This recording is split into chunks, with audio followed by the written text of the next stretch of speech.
is Chicago's Morning Answer with Dan Proft and Amy Jacobson. Only the biggest stories, only the biggest guests, and only the biggest opinions. This is AM 560, The Answer. Top of the morning, Dan, and in for Amy this morning is Charles Thomas, former ABC 7 political reporter. Charles, we tackled this yesterday, but it's good to bring it back into our conversation about corporate culture wars, or the culture wars that involve corporations. Bud Light CEO Brendan Whitworth sitting down with Oprah Winfrey's friends on the CBS Morning Show to address Bud Light's hammering in response to their ridiculing of their customers. Gee, who thought that would end badly? Certainly not their Harvard-educated head of marketing. Harvard? Oh, Harvard, yeah, in the news. Harvard-educated head of marketing who is now on leave somewhere, conferring with the Dalai Lama or something to get recentered. So Whitworth is trying to do damage control, announce their new marketing campaign that celebrates the summer and so on and so forth. But this exchange with the CBS Morning Show crew was really instructive of where corporate America is at present. Would you do it again? Simple question. Given the moment we're in, this moment in America with trans issues at the top of a Republican social or conservative political agenda, knowing what you know now, if you could go back, would you send this can to this one person again? There's a big social conversation taking place right now, and big brands are right in the middle of it. And it's not just our industry or Bud Light. It's happening in retail. It's happening in fast food. And so for us, what we need to understand is, deeply understand and appreciate, is the consumer and what they want, what they care about, and what they expect from big brands. So this is part of why you're getting it from all sides, because I asked you, would you do it again? And people on the trans rights side of things, supporting that community, want you to say, yes, of course, we want that fortitude. And people on the right would criticize you for saying yes. So where are you on the issue? I mean, was this a mistake? You know, Bud Light has supported LGBTQ since 1998, so that's 25 years. And as we've said from the beginning, we'll continue to support the communities and organizations that we've supported for decades. Mm-hmm. But as we move forward, we want to focus on what we do best, which is brewing great beer for everyone, listening to our consumers, being humble and listening to them, making sure that we do right by our employees, take care and support our partners, and ultimately make an impact in the communities that we serve. It's a wonderful cant on behalf of Bud Light from Mr. Whitworth, but and very revealing on the part of the interviewer, by somehow saying that Republicans or conservatives are the ones who started this. They're the ones.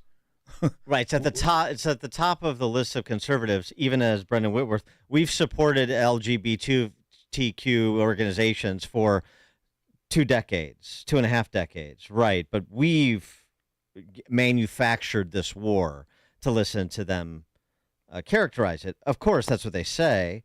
And yet, here, speaking of those LGBT organizations that Bud Light supports, that corporate America supports, that corporate America is cowered by, we got to have the proper score from the Human Rights Campaign in order to, be given the good housekeeping seal from the LGBTQ plus IA plus.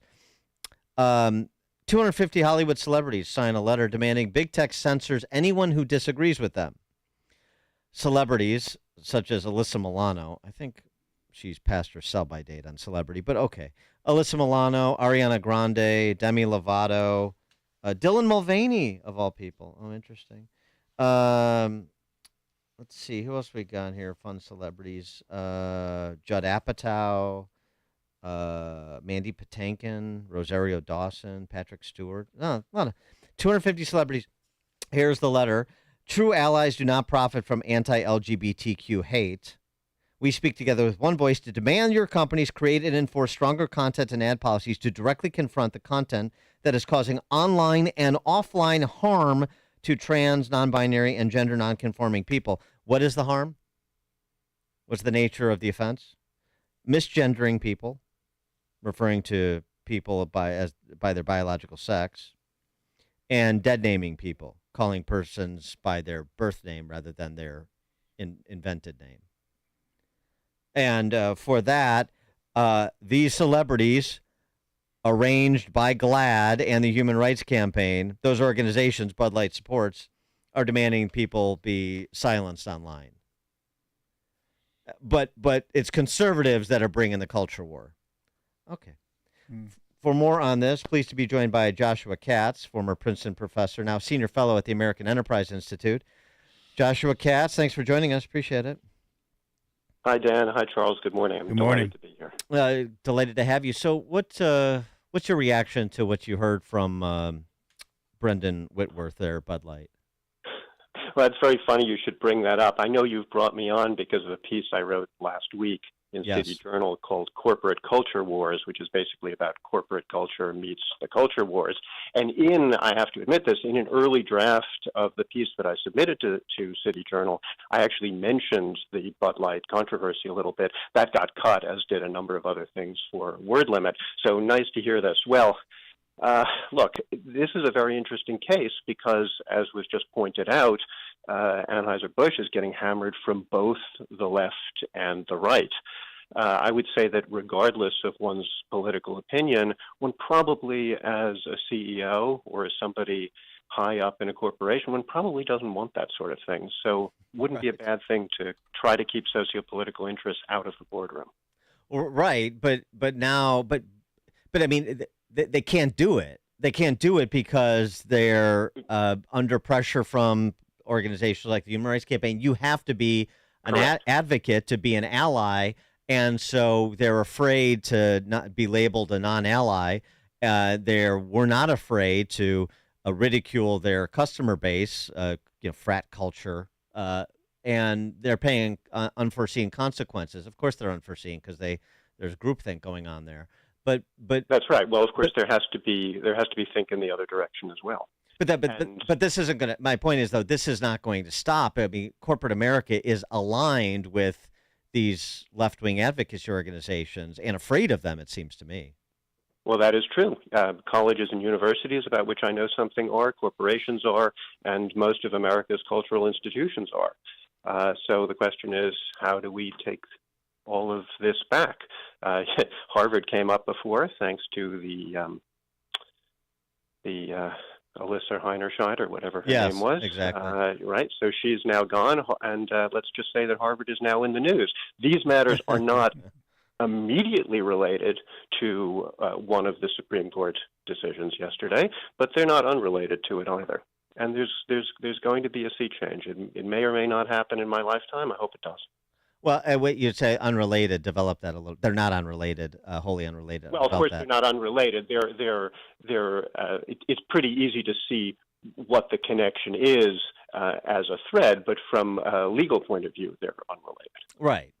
But they're related because everybody these days seems to be caring on one side or another about DEI initiatives, or as I tend to prefer to call them, DIE initiatives, DIE initiatives, ESG, LGBTQIA, 2S+++, etc.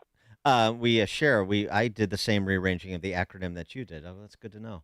The DIE instead of DEI. DIE is much more Dickensian, and I like that better. Well, the other one is amusing because it's Latin, as in Dei, as in think of the new God. Anyway, you decide to rearrange the letters, you come up with something amusing. So what's in your viewpoint?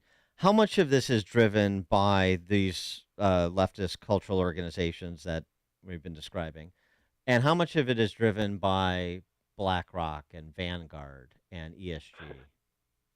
Right. Well, I'm an academic, or at least I used to be an academic. I'm not actually an expert on corporate culture. I came into these questions through the academic world, not through the world of BlackRock and Vanguard and so on. So I'm not really the person to give you a good answer on the history of those questions. What I will say is that in my opinion, and I'm hardly alone on this, this is very much a matter from the left to which the right is reacting, contrary to what or I shouldn't even say the right, to which the center left to the right is reacting. It's a progressive problem to which everybody else, all the people that one might call the normies, are reacting, contrary to what the progressives would like us to believe. So there seems to be a sort of a parallel here with what happened on college campuses over the past 40 years, what's happening in corporate America. And I wonder if there are... Not what has happened, but what is happening. Is happening, yeah. And it's going to continue. I mean, yesterday's ruling is, in fact, very likely to stir this up even more. Right, and so are there lessons to be learned on how peaceful pluralist types lost any sort of standing on a college campus? There are lessons to be learned for what should be done now as it pertains to corporate America. Well, these things take a generation or more to fix, precisely because corporate America is fed by the colleges and universities, which in turn are fed by the schools, which are going increasingly crazy as well. So there's no quick fix here. What I will say is this. In general, I think that I'm not in favor of having frivolous stockholder proposals to corporations. But I do think that the right and the center left should take a page from the progressive playbook and push ever harder in stockholder meetings and elsewhere, push ever harder for resolutions of reasonable things. And then we just see what happens. I mean, there was an article in the Wall Street Journal a couple of months ago that pointed out that even though such initiatives almost always lose, because the boards are, of course, stacked against individual stockholders, nonetheless, boards have to pay some attention if a reasonable percentage of people, say 30%, vote in favor of some proposal that the board doesn't like. Let's say some anti-DEI proposal or some anti-ESG proposal. And I think that for many things, it ought to be possible to achieve at least 30% of stockholders to vote for reasonable things. Just to, as you said, to send a message that there are potential consequences looming if you go over the edge, like Bud Light did. That's correct. I mean, I would love to see some of these, left to center to right proposals actually succeed. But even 30% in something like that means something, right? Anheuser-Busch doesn't want to lose 30% of its value, for example. Joshua Katz, Senior Fellow at the American Enterprise Institute. Joshua Katz, thanks so much for joining us. Appreciate it. Thanks for having me. And he joined us on the Turnkey.Pro answer line. Listen to podcasts of Dan and Amy from the AM 560 mobile app. Download it today at 560theanswer.com/mobile. If your money is not earning at least 5.25% tax deferred, you need to call Professional Life and Casualty. They're offering a 5.25% APY on new funds deposited into your annuity, traditional IRA, or Roth IRA accounts. Rate subject